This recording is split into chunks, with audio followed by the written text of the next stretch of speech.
I'm a small town kid born with a big city spirit. I choose to play a lot of awesome roles in life: mom, wife, entrepreneur, CEO, board member, investor, and mentor. 17 years ago, I founded a marketing consultancy, and ever since, my husband JR and I have been building our careers and our family on the exact same timeline. Yep, that means 4 kids, 3 businesses, 2 careers, all building towards one life we love. When I discovered I could purposefully embrace all of these ands in my life, it unlocked my world. And I want that for you too. I'm Tiffany Sauter, and this is Scared Confident. Okay, so in this episode, I brought Samantha Johnson, Sam, aka Sam, on to Scared Confident today because we have just hired a nanny. We're sharing a nanny. And this experience of figuring out childcare is a real Rubik's Cube for every 2-career home. And Sam and Bryce are 2-career home. My husband and I clearly are as well. And so Sam's been supporting me in all areas of my life for a couple of years now. Had a baby how many years ago? Not years. 1.5. Yeah, like 18 months. And you've had no care since this nanny. So anyway, we'll kind of walk through it. But this like convergence of a shared need, we said like, hey, what would happen if we shared a nanny? And so that's what we're doing now. But the process for me of getting a nanny for my 4th kid, you for your first, was different. Mm-hmm. And I think as we went through that, you were like, hey, I'm like learning a lot about this process. I think people would benefit from kind of seeing what you're doing here. So that's what we're going to walk through is like steps. How did we find Lexi? What were we kind of individually going through as I was getting my 6th nanny and you your first, like, and just how they like integrating them to your house and your space and all that stuff. So that's what we want to talk about. Share our experiences. Okay. Yeah, let's do it. So I think first let's share our experiences. So what were you looking for and why were you looking for it? Well, so my oldest is she 14? She's 14 years old. 14. Yeah, she's 14. So we had nannies with all of our 3 older ones when we had Quincy, with COVID and all the madness, but I put her in daycare for 9 months. And it really was a good fit for her because she's crappy on her own. She's like already she needs people. She needs people. Yeah, she's got all her big sisters around all the time. When she's by herself, she's just a beast. She's unbearable. She takes over. Yes. And she becomes an even more extreme monster of like attention. So I knew being around kids is really important for her. Worked really well. Our daycare closed in May of this year. And Very suddenly. I was given like, what, 3 weeks maybe? Yeah, maybe, if that. I think it was like 2 weeks. It was very sudden. And so everything kind of came crashing down. So long story short, I didn't have any help this summer. So my girls helped, my older ones, but not really anything consistent. And I knew when school started, I needed to get back to a plan. For myself, I was feeling like I was probably a 60% professional, if I'm being really honest with myself. Just like work was not getting the best of me. I was feeling pulled all the time. And it wasn't just that fun, actually. I didn't like it. Yeah. I didn't like it. So I knew we had to figure something out. I still have kids who get off the bus at 3:00. And so I needed somebody there if I can't be there every day at 3 to support that. And then Quincy. So I felt like a nanny was going to probably be the right thing to have some flexibility, be able to drive a kid to practice, all that kind of stuff. I got kids going in different directions. So that was where we were at. Yeah. We were totally different space, I'd say. We had our first kid. And at the beginning, we were kind of trying to figure out what were we going to do, looking at daycares. I wasn't in a big rush. I probably should have been because looking back, it was like they're all on a wait list. So I should have been, but everything was new. And I was still trying to figure it all out. And figuring out daycare was just bottom of the list. So it kept getting put off. We finally realized, as he got older and was on the move and doing all the things, I realized I couldn't work and take care of him at the same time. It was becoming no longer sustainable. I was feeling overwhelmed all the time because I couldn't take care of him and work and do all the house things. It was just too much. So we started looking at daycares and I just didn't like the vibe of a lot of them. So I would go in, we'd look at it. I just either didn't like it or it was super overpriced or the wait list. The one we ended up getting him into, it was like a 2-year wait list. So even though he's on the wait list, it was like but we have to wait 2 years. And I can't He'll be in school. Yeah. I can't actually make that work for 2 years. So it was like, what do we do in the meantime? Do we find another daycare that we don't really like? Nanny seemed out of question just financially. It didn't make sense where we were at the time. So yeah, eventually we were just kind of in this hold. We were trying to figure it out, juggling a bunch of different care options, my mother-in-law, a babysitter, and just the juggling was getting overwhelming to the point where it felt like I was still overwhelmed. Even though I did have care sometimes, it still felt overwhelming. Totally. And this, I think for clarity, this is not like a pro nanny podcast episode. There are lots of really good ways to solve for care. Yeah. Lots of ways that are really good. Lots of great daycares, lots of great options. This is just what we landed on was a nanny was the right choice. And so we're going to share the process we went through. Yes. Not that you have to solve with a nanny. I mean, you should pick what's right for your family and your situation. Yeah. And sometimes it doesn't make sense for you to hire a nanny. And there are great daycares. We were just struggling to find one that he could get into in time for it to actually work for us. Where I was at was I was like, hey, Quincy home alone for 5 days a week for like 35 hours is going to be a train wreck. I know this for certain. And you were looking at it and saying, getting a nanny for one kid is like financially a really heavy load. Yeah. When we had one only, we shared a nanny too. This little girl, her name was Rachel. I'm blanking on her parents' names. We like knew them a 0.4% out of 100. Like they were complete strangers pretty much. We were not a place where we could afford a nanny full time. I decided to send Quincy to preschool twice a week. She goes on Tuesdays and Thursdays, and the nanny goes to your house those days. Yep. And then Monday, Wednesday, Friday, nanny's at my house, and Finn, your little guy, comes to our house. And Quincy and Finn are like, they're a trip. They're a trip. They're gonna be like brother and sister by the end. They're not BFFs. No, not yet. But they do like each other. They like each other. But it's funny. But it's a very funny relationship. Yeah. So that's kind of how it's played out. So we had to find a nanny. So once we kind of got through this awareness of this is what we want, it was going to give me a lot of flexibility. It was going to allow a price point that was accessible for you, and it was available right away, which was what you needed, availability and accessibility. And I needed flexibility and another kid. Yeah. So here we are. So then we knew what we wanted, which is kind of the first step. If you're going to get a nanny, you got to figure out what's the schedule and what do you want them to do. So that was kind of the first step. So now the question is, where do we find the nanny? I would say I literally think about this like if I was in my work and you go through like a sourcing phase. Like if I was trying to find a digital marketer, you go source. You go on job boards, you talk to friends, you look for referrals, you ask your employees, like you just like go on a hunt. So I think about this in the exact same way. And so I did just that. Like I reached out to colleagues that we work with. I told my hairdresser that we were looking for a nanny. I talked to people at church. I talked to people who had kids that were like in college and coming out. We went on Facebook.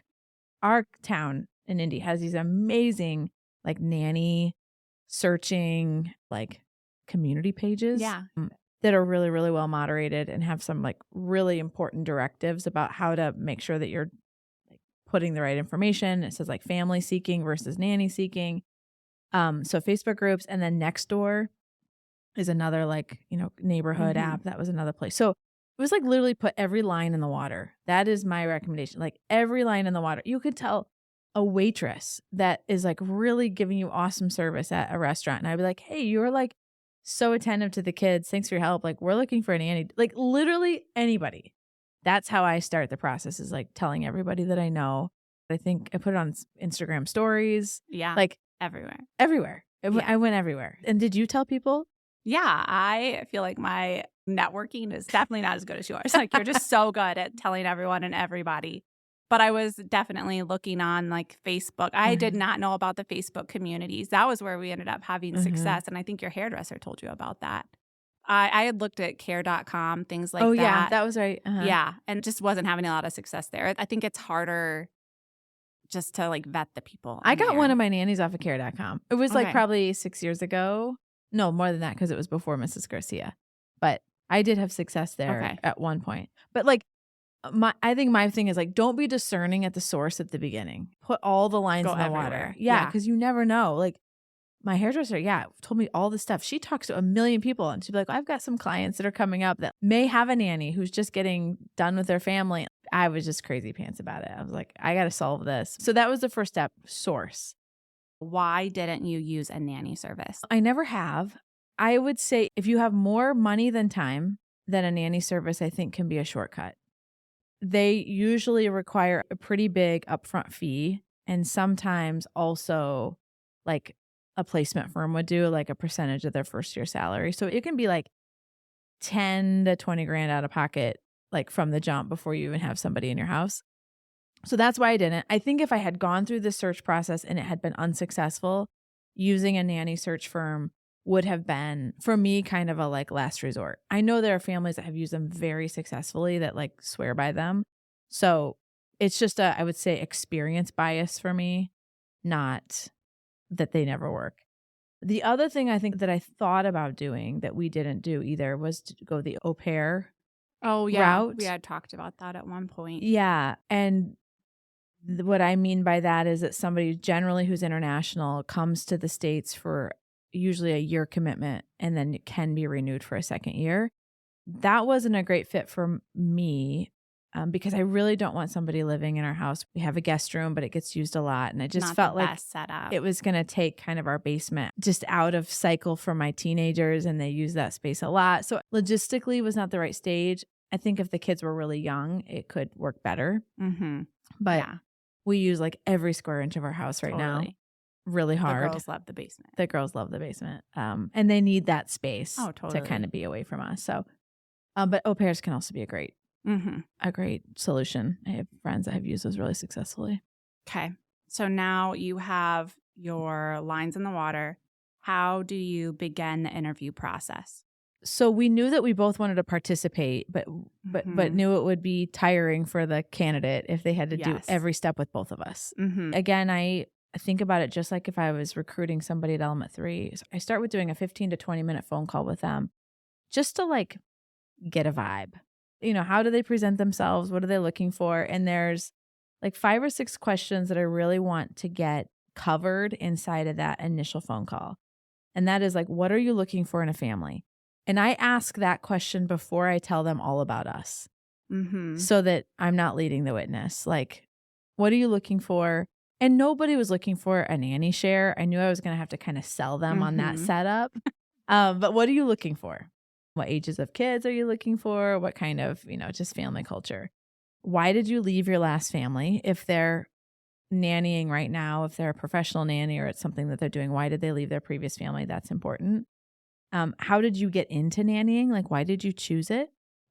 It was important to me because Sam and I are both looking for somebody that is willing to be part of kind of the equation longer term, that this not be like a 6-month fallback just because they're trying to pay some bills. I get it. That's certainly sometimes that happens in life, but we wanted to see somebody was choosing this and that they felt called to it. And that was like part of their plan in life versus, hey, I need to make some money because my husband lost a job or something like that, which I realize can happen. But for this situation, we didn't want to have to resolve in 6 months. And we might need to, but we need to at least go into this kind of being the plan. So why did you get into nanny? What ages have the kids been that you've watched in the past?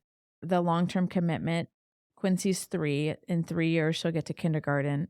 She has had 1.4 million people care for her in her 3 years of life. We both need some consistency for her.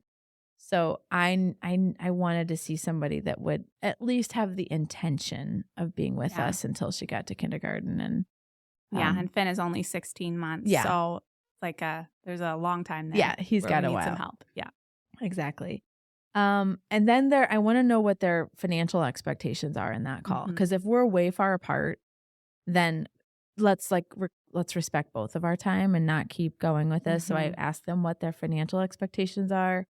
And then also, is the drive to where I live going to be a problem? Or is the drive to where you live going to be a problem? So I kind of cover that. What are you looking for? Why did you get into nannying? What are you expecting to make?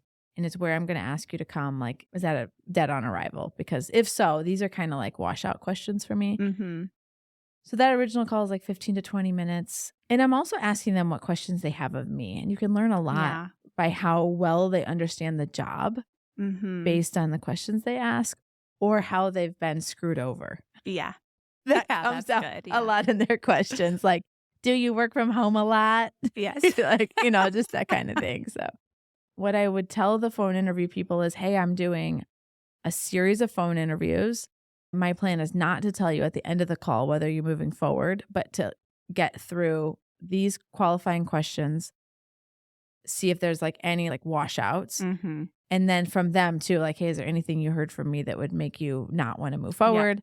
And then at the end of the week, I reached out to everybody I phone interviewed and either said, hey, thanks so much for your time. I'd love to move you forward to the next stage, or thanks for your time, but I think that there's other people that are closer to what we're looking for. So that's kind of how we ran that first step of the process. And I think we got all that done in a week pretty quickly. Yeah. And you kind of filled me in. I think you sent me their resumes, things like that, so that I knew what was going on, but also trust your judgment. So I was totally fine with you taking the wheel on that part Leading of it. Yeah. And so I think the question can then be like, well, when do you meet them in person? I think one thing to be aware of is these people are still strangers. Like one of them may call, like care for your kids every day and be in your home and your most intimate spaces. But until then, they're still strangers. So the young lady we ended up hiring, I had just had a really good sense of her in the call. And so I invited her directly to come to our house, meet the kids, meet you, Sam. But sometimes what I'll do as an interim step, if you're not quite ready to like bring them to your house, is just meet them in person for 30 to 60 minutes at like a coffee shop or a public place, so that it is a little bit more like a business meeting and you get to know them a little bit more and you ask them some more questions about what they're looking for, just kind of problem solving skills. Yeah. And that can be kind of this transitionary step sometimes from like, I just talked to him on the phone for 15 minutes to they're all the way in my house and know where I live. You also have so many people in your house that I feel like for you, it's kind of not as big of a thing, whereas others might have a little more hesitancy in actually bringing them into their space. Yes, we do have very many people in our house. And now I have little fin prints all over. Yes. It's so cute. So we had Lexi come over. Yeah, third step of the interview process, I guess. What are your tips for that in-person interview? Yeah, I think that people make the mistake of creating this fake family vibe. Look at all of us sitting in the living room. Our house is cleaner than normal, which maybe mine was a little bit more organized than normal, but and it's like this fake family interaction. Yeah. I think the best thing is to bring this candidate into what you would actually be doing at that time of day on that day. I mean, we had Lexi come in. We maybe spent 10 minutes in the kitchen kind of getting everybody's names and stuff. Snacking. Yeah, getting some snacks. And then we went outside and we played. Yep. And I wanted to see, not did she get down on her knees and interact with the kids, but I was just looking for normal movement from her and trying to show her normal movement from us. This is kind of who we are. Yeah. Peed on the drive. Yeah, he peed on the driveway. Ben ended up having he had a popsicle and he had drool, snot, red all over him. Yeah. It was disgusting. They were not their marketed best, and I think that's kind of important. Yeah. I want to see that she's laughing at the fact that Quincy just peed all over is now madder than a hornet, at what just happened, even though she did it. And see her reactions and what she does. Yeah. Totally. It's because that's actually what it looks like to care for kids. Yeah. What do you remember from that day with her? I remember that in all that mess, she just laughed right along with us. She didn't seem panicked, I could imagine a lot of people would be like, what is happening? But she was really cool about the share. I had talked to her that day just about how she feels about it. And she was open to it, kind of excited about splitting up her week, which I think was a good outlook and made me feel more comfortable about it compared to someone who was maybe nervous about it or thinking about other ways they could handle it. She was excited about how it could split up her week and about even the different locations helping to, I think she just thought it would make the week go faster. Yeah, for sure. I just remember she was having fun and she wasn't awkward. She had good questions.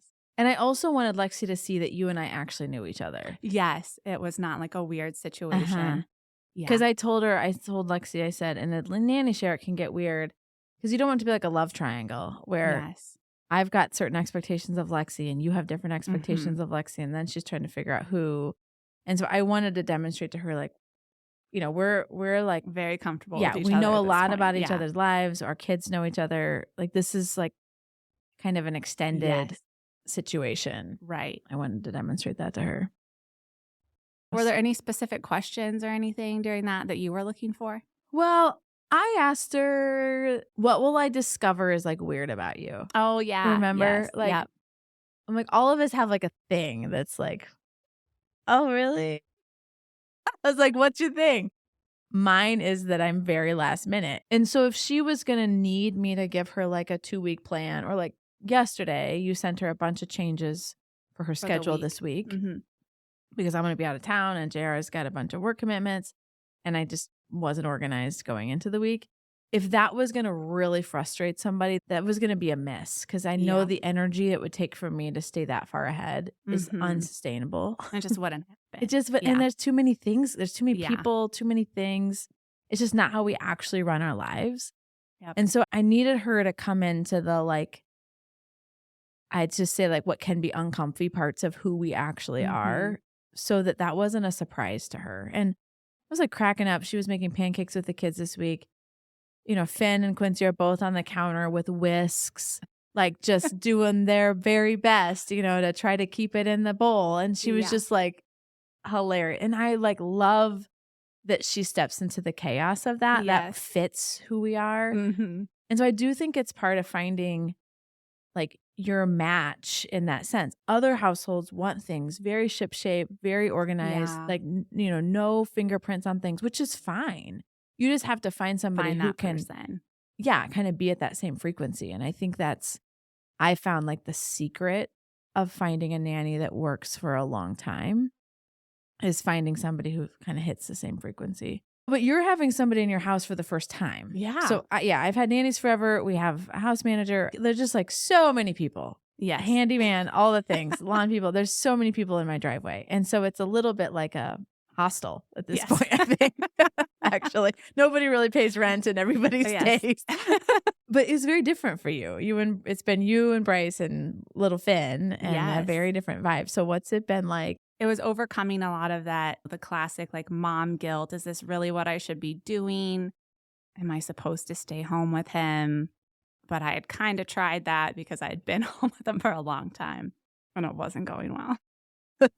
So I knew that, but it was just overcoming that sense of guilt and telling myself that I don't need to feel that. That's just like others' expectations telling me that I need to feel that way, or just like watching other people around me do that and choosing a different path. I had to get used to that idea and step into it. And so that was a transition.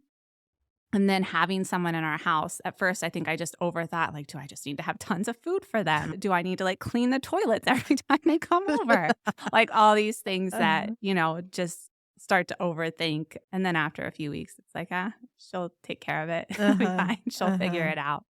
So we're like 5 weeks in maybe. So how has it been compared to how you pictured it? Like leaving Finn, because he's been around 18 months, but you haven't left him for 5 weeks every day before. Right. For the first 15 months of his life, it was just like me and him most of the time, with a babysitter coming in or mother-in-law coming in. And those, like, it was once always or twice like, a week. Yeah. I kind of pictured the nanny like that, where it was almost just like babysitting, like just keep this kid alive for 8 hours and then I'll be here. And instead, I just see, first of all, the benefit of him being with Quincy all the time. They just get to interact and do so much more. And now I see when he's around other people, it used to take him a little while to warm up, and now he just like dives right in, you know? He loves to be in the middle of everything. So that's like just amplified even more. Dropping him off at like church nursery used to be like he would cry, and now it's like he's reaching for the person, jumping in and taking off. So that sort of thing has been awesome to see. And then she just does activities with them, which I'm just not geared that way. So I don't think of it, but she does activities with them. She takes them to the library. They get out and go for walks and are outside a lot and just do so many things throughout the day that when I get there, he's excited to be there, and he's not sad. He's not like running up to me. Usually, I mean, he runs up to me, but it's like all with joy and excitement. Mm-hmm. I remember when I realized like, oh, they're not only fine, like they're not better without me, but they're in a situation where they're really thriving. Like they're learning different things. Yeah, they're learning to interact. They're getting the benefit of the gifts of just other people. And this can be like really good. Yeah. Again, not to take away if you choose to stay home. That's amazing too. Yeah. But if you're going to work outside the home, the best gift you can give yourself and your kid is peacefulness with the choice that you've made for them, and peacefulness around who is impacting, who they're becoming and the way that, all that kind of stuff. So. Yeah. And I think I had been trying to juggle both for so long that I didn't have the space to take him to the library or do something fun. But I also wasn't performing great at work because I was trying to watch him. So it was always like being torn in two different directions. And this allows him to have a great day and so much fun and do all these different things, and me to do what I love to do. And then we come back together and, can just both be free to have fun in the evenings and hang out. And it's just happy instead of like this underlying sense of stress. Yeah, totally. In onboarding, how long do you feel like it takes to get into like a real groove? I mean, she's always been great, but it's definitely like now he goes to her happily, but how long does it take to feel like it's a groove and a pattern? I think in 1 week, I think trust your gut. Like it's either a fit or it's not. Yeah. Like you're going to know in a week from that perspective. And I think I had a real sense of like, oh, we're going to be fine. So it's, if you expect it to be perfect, you're going to be disappointed. And I would say in a month, you really should be finding a groove where whatever your expectations are of them, like if you want the kitchen clean when you come home, or you also want them to do the kids' laundry. Yeah, she started doing Finn's laundry like a week ago. Yeah. It's awesome. I find it takes like a couple weeks to kind of onboard them onto the things you'd like them to do. Like she'll prep fruit for me and like just kind of get some stuff on the fridge kind of moving for me for dinner. And so it takes about a month to kind of introduce them to like, here's where the stuff is, here's how this goes. And so at a month, you should kind of be in a groove. And then at 6 weeks, everybody should be fully transitioned to like, this is how things work now. This is what time they, walk in the door. This is what the handoff looks like. And it's like a well-oiled machine. It kind of happens without you realize you're participating in it. That's when I feel like I'm like, oh, this is just what we do. Yeah. And they start to learn the door is opening and Lexi's here. And like it just, all of it starts to become part of the morning motion. Yeah. Instead of this thing that you have to do. It's just the morning motion. So what are 3 pieces of advice? You've had 6 nannies now. So 3 pieces of advice if you're thinking about getting a nanny. 1 is see them as a partner. I kind of think about this 2 ways. 1 is like, it only works if it works for you. It needs to work for your own situation and the hours that you need them and what you can pay and all that kind of stuff. But also understanding this is their life too. And so, to the extent that we can help Lexi know, these are the weeks you're going to have off of vacation, allows her to plan her own stuff with friends and family. Like respecting when Lexi has an event with friends and like being home a half hour early, like being partners with them and respecting that like they have a life and this is part of what's enabling their life is to have a job. It's not just that their whole existence is to serve you like forever and ever for 20 hours a day. And so I think remembering to see them as a partner, see them as a person, see them as somebody that also sometimes, just has needs and needs to be seen and needs to be thanked, and bring them a coffee if you're getting yourself one, like that kind of thing has made it, I think the only nannies we've had for a long time, it just have a lot of staying power because they feel really respected and relevant in our household too. I think the second one is decide what you're going to care about and decide what you're not going to care about. Because you can't fight every battle. Things like they unload my dishwasher. I love that. Sometimes I can't find things. For a while. I mean, I was pretty sure I had a whisk that had a gold handle, but maybe I didn't, and then you like find it sometime later. And it's just like, you kind of have to like, that's just, for me, it's just not a thing I'm going to worry about. Like, I'm just not going to choose to care about it. So grateful that they unloaded the dishwasher. Yeah, they unloaded the dishwasher. That's amazing. So I think you have to decide what you're going to care about and what you're not going to care about. Otherwise, you're going to spend a lot of energy trying to get Mhm. them to do it exactly the way that you did it. Yeah. And if you need that, then you should maybe just do it. Yep. Yeah. Um, so that would be my second piece of advice. So my third piece of advice, this is like very tactical, but I just have them walk in. Like, I don't want to Mm. open the door. I don't want to Yeah. greet you. Just come in. Yes. That is like silly, but I set that expectation because like if I'm still getting ready and I've got 15 more minutes, just Yes. make yourself at home, find your spot for your things, whatever you need. And I like told Lexa, like, if you want to keep some things here, like a toothbrush in the basement or whatever, like go ahead. Like you're here a Yes. lot of time and you don't Yeah. have a desk or like a place. But if you Yes. need a spot to place some things, like do that. This needs to Mhm. be a place where you like have what you need. So Mhm. that would be like a third little tip. Do you have one? Yeah. So my advice for someone in my situation where you are just getting a nanny for the first time, the first thing would be just to communicate. I try to talk to Lexi every week about like how can I support you? Is there anything we could do differently? Are there different activities we can plan? So just trying to keep lines of communication super open. Tiffany and I try to have every Friday like pulled together for the next week. That way we can tell her a week ahead of time at least when we might need her extra or what we need to switch around. So just keeping lines of communication super open. And then same on her end, just asking her to communicate what she needs from us, what we can do differently so that everyone is on the same page and so that things aren't getting just like swept under the rug over and over again. So first is to have open lines of communication. The second thing I would say is just in how to prepare your home for a nanny. That took just some thought on my part because I wanted her to come in and it just be easy, especially Finn's room. I still had like baby stuff in his drawers, like stuff he wasn't using anymore and clothes he had outgrown, things like that. So I took a few days like before she got there just to get things super organized. I cleared out the clothes he wouldn't fit in anymore. I took and rearranged the drawers so that they made sense for how old he was now and what she would need, moved like extra diapers into a spot that's like just easier access, wipes into a spot that's easier access, things like that to make sure that his room was set up well. And then also just around the house, like we have kind of different spots where he plays. And I made sure that that was set up well. And then any toys that he's not really playing with anymore, things that he had kind of outgrown, I kind of cleaned those out so that everything was ready and she could just kind of come in and know what to do. And then we also just prepared her to be there by inviting her over like before her first day so that she could kind of see everything and get to know the setup, get to know like where he plays and where his like shoes are and the outside stuff and all that sort of thing so that she wasn't trying to like figure all that out on day one. And I think that was super helpful.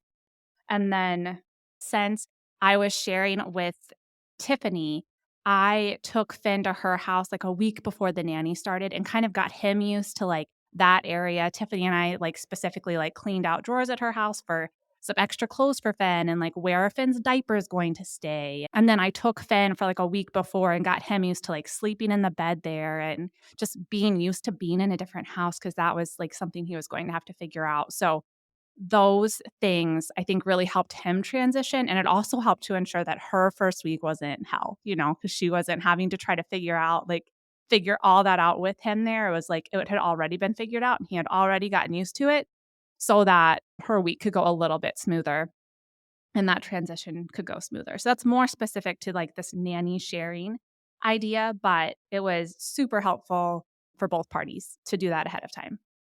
And then the last piece of advice I would give is, and I'm still trying to figure this one out, but Tiffany's kind of been helping me with it. When Lexi comes to our house on Tuesday and Thursday, it is just Finn. And Finn is like such a great sleeper. And he will sleep for like 2.5 hours.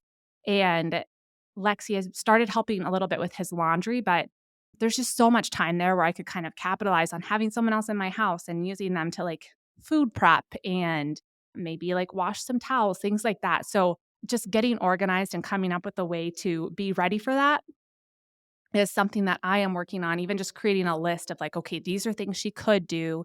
And then, on Monday, just having things organized so that it's easy for her to pick some of those things up and do them. because it tends to be like Tuesdays she shows up and I'm like, oh crap, you're going to have 2.5 hours today. Not that I want to take up all her time. Like I want her to have some downtime, but at the same time, that's a long time and she probably gets bored hanging out at my house for 2.5 hours. So trying to come up with some ways that I could utilize that time as well. And Tiffany's been really great about helping me come up with some of those ideas. I just need to get organized now in order to get them implemented. So if you're on a journey to find a nanny, I hope that this just overview and like real life dump of what we've learned has been helpful. And we'll continue to keep you updated on how we're keeping all the things going in 2 career homes, and figuring out where the kids go and feeling good about where they are is a really big part of the journey. Thank you for joining me on another episode of Scared Confident. Until next time, keep telling fear. You will not decide what happens in my life. I will.